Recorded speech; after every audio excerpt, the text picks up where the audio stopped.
Welcome back to the Dershow. We all read the headline. It was really blasted all over that President Biden was making real news by pardoning every single federal prisoner, every single federal defendant who was convicted of possessing small amounts of marijuana. Like many, I applauded that. I don't think marijuana use should have ever been a criminal and shouldn't be criminal. For me, it's like, smoking cigarettes and drinking alcohol. If you do it to excess, that's one thing. But if you just use marijuana, I've never used it in my life. I know it smells because when I walk down the beach, the pungent odor of marijuana surrounds me, and I wish it didn't. People shouldn't smoke in your face. But I thoroughly applauded it, and I thought it would really maybe make a difference. And then I read the Wall Street Journal, and they have an interesting statistic on the number of people, prisoners, who were actually affected by the pardon. So here's the trivial pursuit question. How many federal prisoners do you think ended up being released from prison based on President Biden's pardoning of all federal defendants that were convicted of marijuana use in small amounts? Remember that the vast majority of criminal cases, over 80%, are prosecuted by the state, not the federal government, even though the feds are increasing their amount of prosecution, certainly from the beginning of our republic, where it was almost none, to quite a bit. But let's stick with the federal. Take a guess. Do you think like 1,000 people who were convicted and suffering from unjust prison terms were released? 500, 100, 10, 1? You'd be wrong. The number is zero. According to the Wall Street Journal, quote, even Mr. Biden had to concede that no one is in federal prison for simple marijuana possession. Now, the Wall Street Journal does not go on to say, and it should have said in the article, that the pardon goes beyond people who are in prison. People who have a criminal record based on marijuana use who are not in prison have now been pardoned, and so their conviction has been wiped out. And if they were felons, they can vote.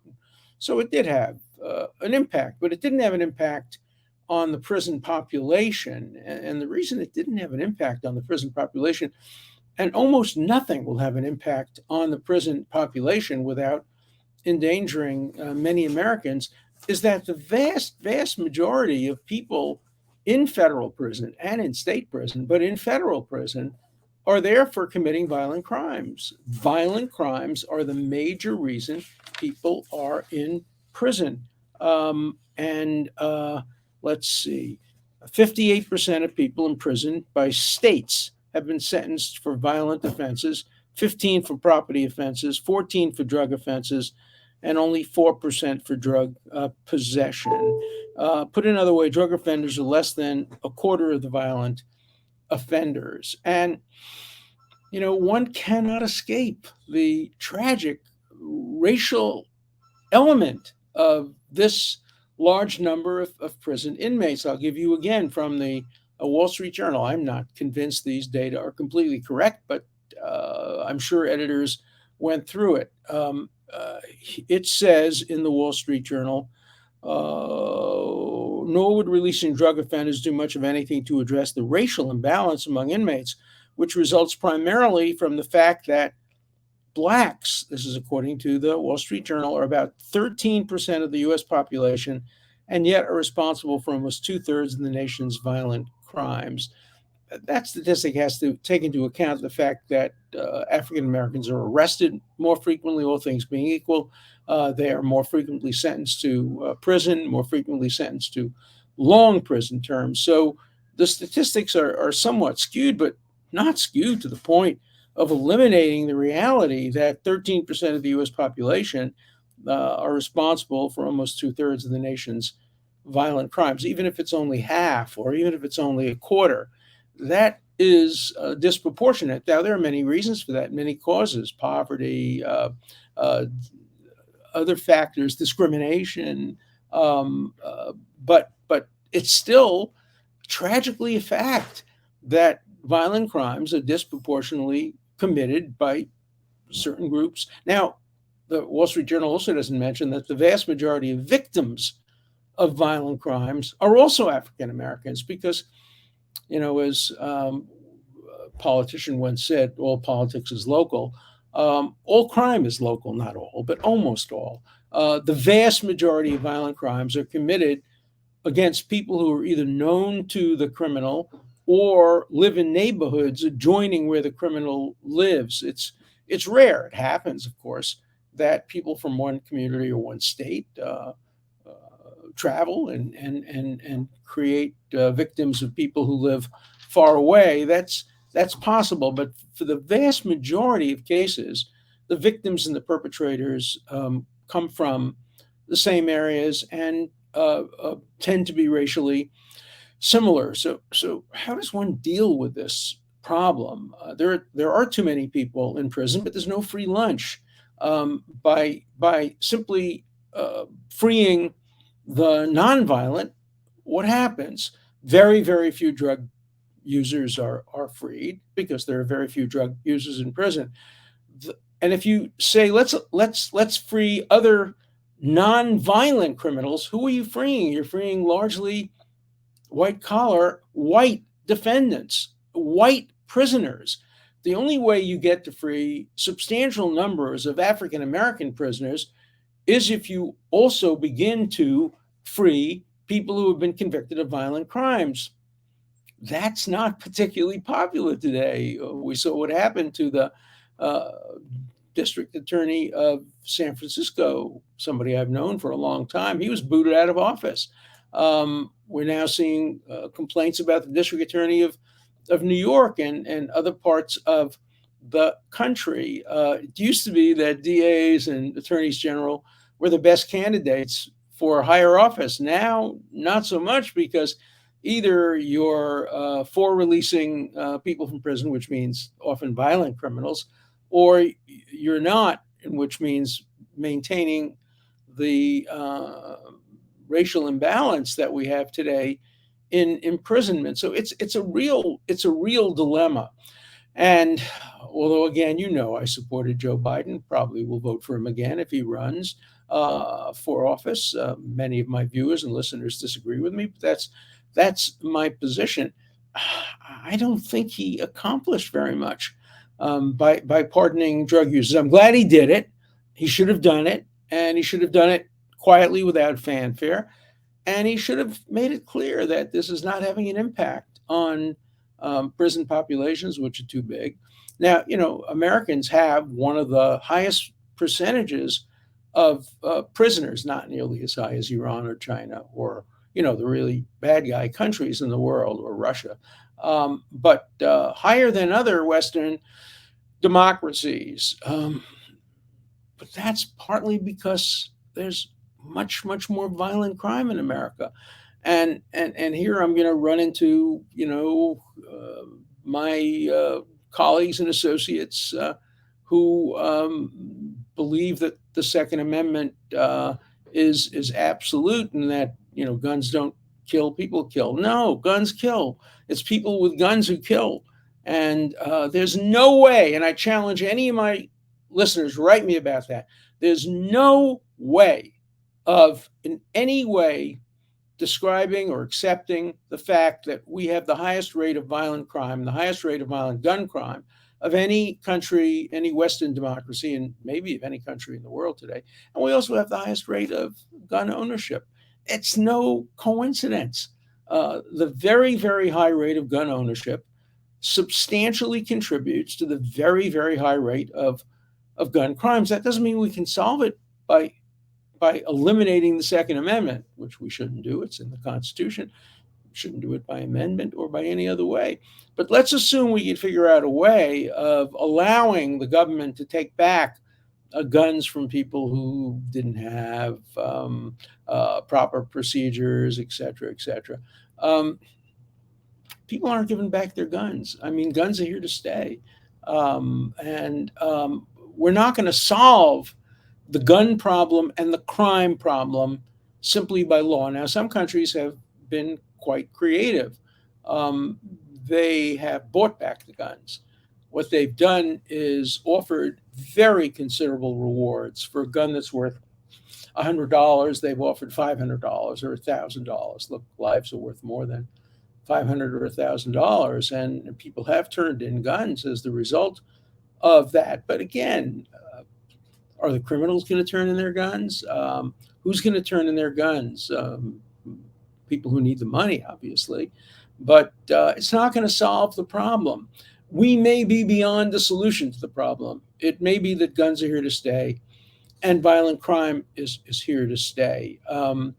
There's no obvious and apparent solution. I'm writing a new book on that. It's probably a year off, called The Preventive State, how we are moving much more toward prevention in so many areas of life, and yet we don't have a jurisprudence that cabins prevention because it can be overused by the government, obviously. But to the extent we could prevent crime, violent crime, that would be a great thing. But we are notoriously bad at predicting. As Yogi Berra said, predictions are hard, especially about the future. And so we've never been successful in being able to sort out which people are going to be committing violent crimes. Maybe we can do it based on recidivism, and that's part of sentencing. And that's part of the reason that our jails are so full, because they're filled with recidivists. They're filled with people who have committed not one act of violence, but multiple acts of violence. And not very many people want to see a person who has, committed 2 murders or 15 assaults or 3 rapes freed so easily. Yeah, there's rehabilitation. I believe in it. But I think the burden of proof is on the person seeking to show that they've been really rehabilitated. It's very easy to feign rehabilitation and to, talk the talk. But to the extent that people, if they were released from prison for violent crimes, would recommit crimes of violence, then we're not going to see politicians support that. So write to me. Tell me what you think the answer to the crime problem is. Right now, Democrats are blaming Republicans. Republicans are blaming Democrats. The blame game is not going to help Americans who are victims of violent crime. I live in New York now, and we're seeing a tremendous increase in crimes on the subways, crimes in the street. And it just breaks my heart when I see a 13 or 14-year-old African American kid who's doing well in school and really is part of the American dream, and then shot and killed in cold blood because they're sitting on a stoop and they came between 2 gangs, or just random shootings. Those are our victims. The victims are largely violent crimes, largely innocent Black people. Some are not innocent. Some are gang members, the Crips and the Bloods and all of that. And but what we're seeing in Chicago, what we're seeing in St. Louis, what we're seeing in New Orleans, what we're seeing in New York, what we're seeing in so many other parts of the country is it's a pandemic of violence. And my friend Steven Pinker, great social scientist, has written a book called The Better Angels, in which he proves very conclusively that we have less violence now than we've had in the past, when talking about the 10th, 11th, 12th, 13th, 14th, 15th, 16th, 17th, 18th, 19th, even 20th century.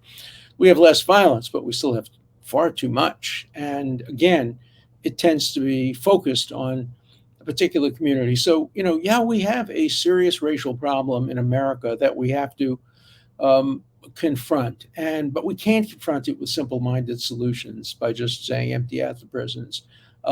We have to get to the source of the problems, and that begins at birth. That begins at the kindergarten level. That begins certainly at the elementary school.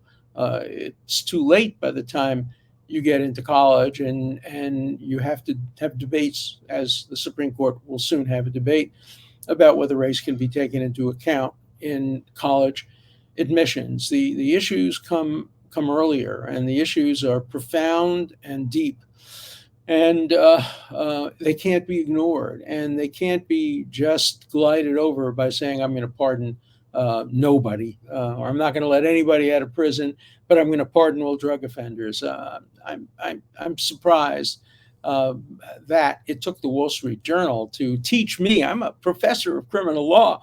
I'm a real expert in crime, and I didn't know until I read it in the Wall Street Journal that the pardon by President Biden released not a single federal prisoner. I probably should have known that. I probably should have realized if I had thought about it that the idea that people are today being routinely prosecuted for possessing small amounts of marijuana did not seem consistent. I remember my friend Frank Burns. He was a great cop in Harvard Square in New York. Wonderful, wonderful policeman who died as a result of being shot by a criminal because he withheld his fire because she was holding a hostage.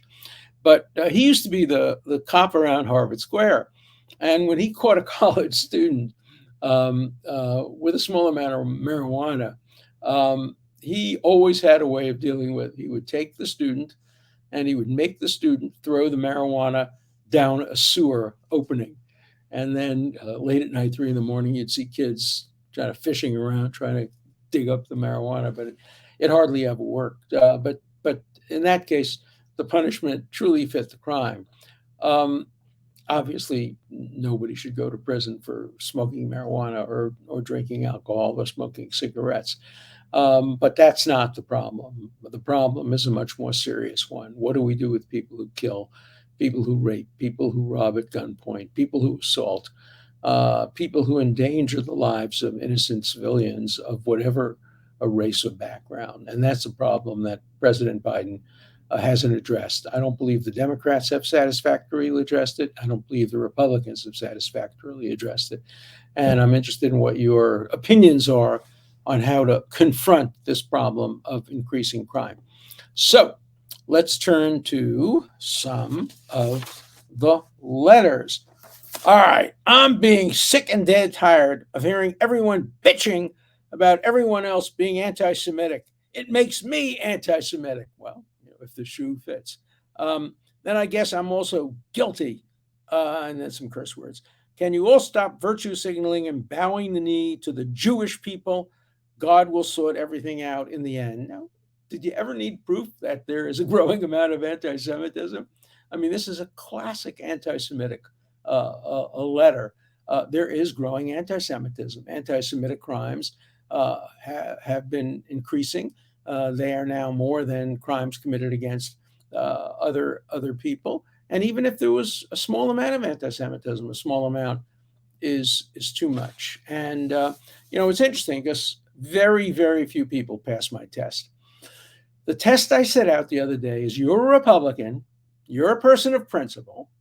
If a person like Mastriano were running on the Democratic side, you'd be the first to condemn him for anti-Semitism, for bigotry. But you're a Republican, and you don't want to see the governorship of Pennsylvania turned over to some damn Democrat, even though he may be more qualified. You don't want that.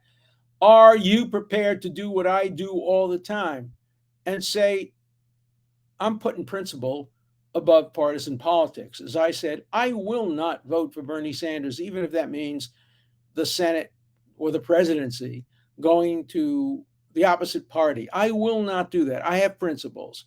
And I challenged many of you to show you have principles by voting against and coming out against this bigot in Pennsylvania. Instead, I got letter after letter defending him, saying he's nothing wrong with it. He said he's a Christian. No, he didn't say he was a Christian. He said he believes in Christian power and doesn't believe in the separation of church and state. He said that yeshivas, Jewish day schools, are bad things and we shouldn't have them. He signed a contract and gave $5,000 to a group of people who glorify anti-Semitism and say, we will not allow the 2% to step on us anymore. And it's overt anti-Semitism. So, I have to tell you, viewers and listeners, many of you Republicans flunked the test. You are not people of principle. You're partisans. And when principle and partisanship come out the same way, oh, you're fine, you're great. But when principles and partisanship depart, don't count on you Republicans sticking to principles. You're going to stick to partisanship for the most part. I don't think I got a single letter from a Republican who was prepared to denounce this governor candidate. I don't think you'd get very many letters from a Democrat if the shoe were on the other foot. We don't get very many Democrats condemning Ilhan Omar. You get some. But if her election, if she were running for the Senate, and if the control of the Senate depended on her winning, I guarantee you most Democrats would, in fact, come out and support her. And they would say principles be damned. So, a plague on both your houses. A little bit more principle would make us, I think, a better country. And it's not virtue signaling. It's really designed to make us a more principled country. And I think we're moving in the wrong direction. Okay. So Trump's views on the election is part of your reason for not voting for him. You don't even know the truth of the election. Yeah, I do know the truth of the election. You seem to be cocksure that the election was without fraud. No, the election had plenty of fraud, but not enough to determine and change the outcome of the election. There's a big difference. There's never been an election in history that didn't have some fraud and some miscounting and some problems. But there is absolutely no evidence that there was enough of that to affect the outcome. Remember, I came out against the Pennsylvania vote. I thought the Pennsylvania vote was unconstitutional because it allowed people to vote after the legislature said you couldn't vote anymore. The governor and the courts said, no, you could. And that's unconstitutional. And if there were enough votes there to change the outcome of the Pennsylvania electoral vote, I would be in favor of that. But there aren't. And so the vote would have been exactly the same. No harm, no foul. Okay.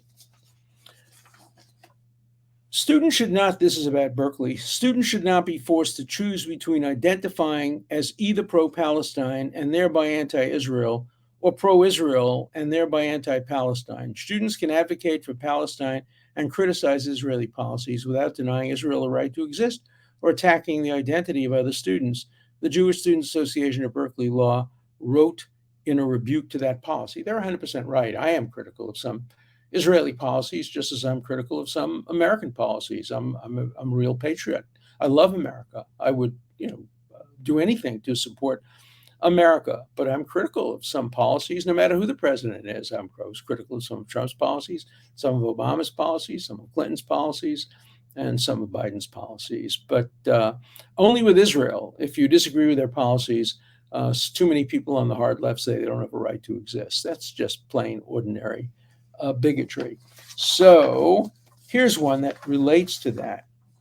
Jews who vote Democratic are anti-Semitic. Okay, so I'm an anti-Semite, and 70% of Jews in America who vote Democratic are anti-Semites. Now, maybe you have to look at yourself in the mirror. Jews don't vote singular issues. We vote on a woman's right to choose abortion. Most of us favor that, at least in the early stages of abortion. We vote on a gay person's right to marry. The vast majority of Jews support that right, even though the Torah prohibits male-on-male gay marriage. We put civil liberties before biblical commands, many of us at least. Biden is not an anti-Semite at all. Look who his first major appointments were. He appointed as his chief of staff a Jewish guy named Klain. He appointed as the most important cabinet members, the first two most important cabinet members, people of the Jewish faith, Anthony Blinken and the Secretary of the Treasury. Biden has a Jewish, I think it's a son-in-law, maybe it's a daughter-in-law, I can't remember which, but Jewish in-laws. I met them at a Sukkot party. We're now on the holiday of Sukkot, where Jews build little huts to commemorate the exodus from Egypt. And when he was vice president, he had a holiday party in his sukkah. And not only did I go there, I actually read the bracha, the blessing. Lay shave basukah. Here we thank you, God, for allowing us to sit and enjoy a meal in the sukkah. So no, Biden's not an anti-Semite. There are anti-Semites in the Democratic Party. There are anti-Semites in the Republican Party. But in America, as George Washington reminded us when he wrote that letter to the Jewish community of Newport, Rhode Island, we are equal citizens. All we have to do is be good Americans. And Jews have been good Americans, and most of them vote Democrat. That may be changing. There may be some who will change over. The more Orthodox you are, the more likely you are to vote Republican. But, the more Orthodox you are, the more likely you are to be somewhat conservative. That's probably true of Christians as well. If you belong to a more liberal Protestant denomination, you're more likely to vote Democrat. And if you belong to a more evangelical or conservative, you're more likely to vote Republican. Jimmy Carter was an exception. He was an evangelical Christian who obviously was a Democrat, and there are millions of those as well. So you can't make general statements that people who vote for either party are anti Semitic. They're not. People who vote for Ilhan Omar, you might ask that question. I have another question I want to ask you. This is just a question. I'm just going to throw it out there as an idea question. So there are 9 clubs at Berkeley that have banned all Zionist speakers and only Zionist speakers. If you're a Russian and you want to make a speech on how important it is to kill Ukrainians, you can speak at the Berkeley Women's Association.